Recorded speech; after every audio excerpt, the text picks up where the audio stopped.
What's going on, guys? This is the Oni of War, and welcome to the first Explosive Overlook episode.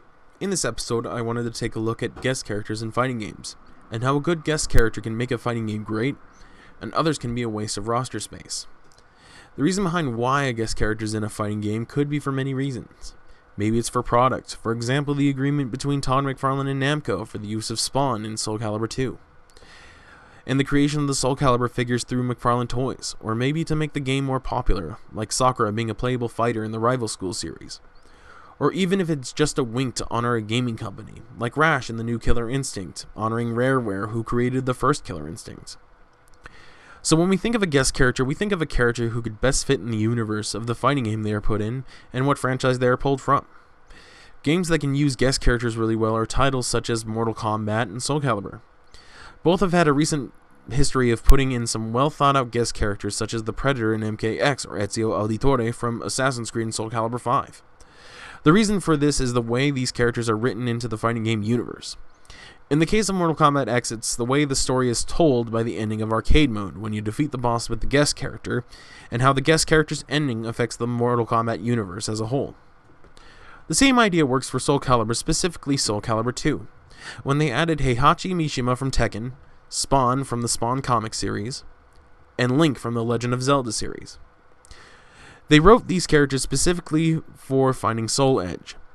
Spawn was getting Soul Edge from Malebolgia. Heihachi wanted Soul Edge just to test his strength.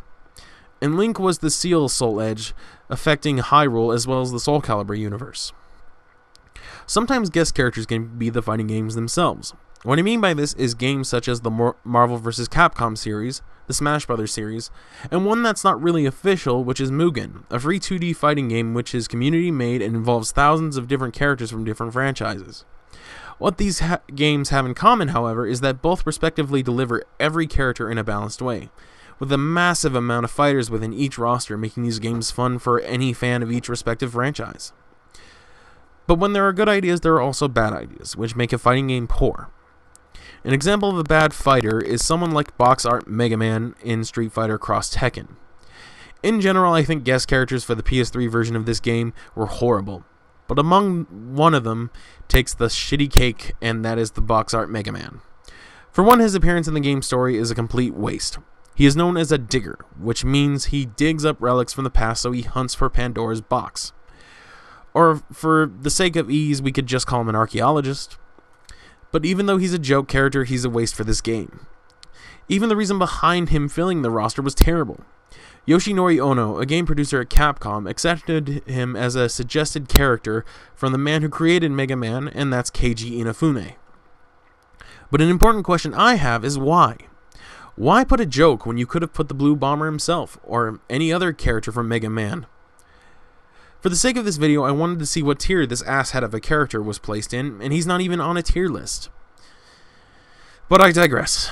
Now for crossover fighting games. There's one that should be forgotten and should be buried, just like E.T. for the Atari 2600. That, my ogres, is the Mortal Kombat vs. DC universe. The game was a good idea, but was poorly executed, and this was during the time Mortal Kombat was with Midway. The game itself was like that of a 3D Mortal Kombat game like Deadly Alliance, but ended up becoming as bad as Mortal Kombat Armageddon. With a varied roster of MK characters and DC characters. Another reason it failed was the story. Superman and Raiden defeat Shao Kahn and Darkseid at the same time, pushing them through portals at the same time.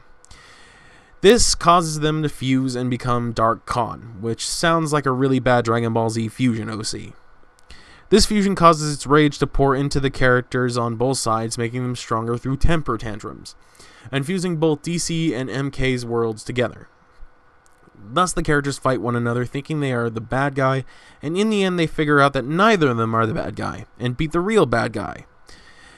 This story might as well be a bad dollar bin comic for all I care.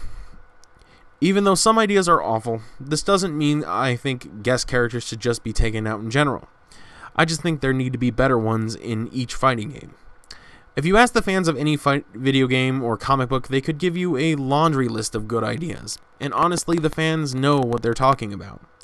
It just is up to the developer of the video game in order to produce a really good amount of content for said characters.